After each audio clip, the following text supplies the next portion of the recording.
আপনার যদি অল্প কিছু সময় থাকে কথাগুলো শুনুন। গেছে বছর রমজান মাসের ৩ মাস আগে আমি চাকরি ছেড়ে দিয়েছি যে কোনো কারণবশত।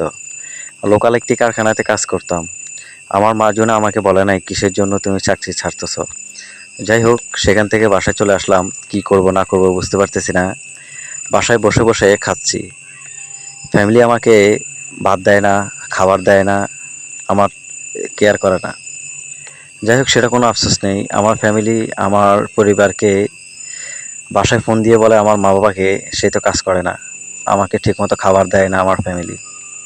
আমার বিয়ে আমি বিয়ে করছি আমার ১০ বছর সংসার এখনো হয় নাই, ৯ বছর সংসার। আমার ছেলে-মেয়ে ২ জন।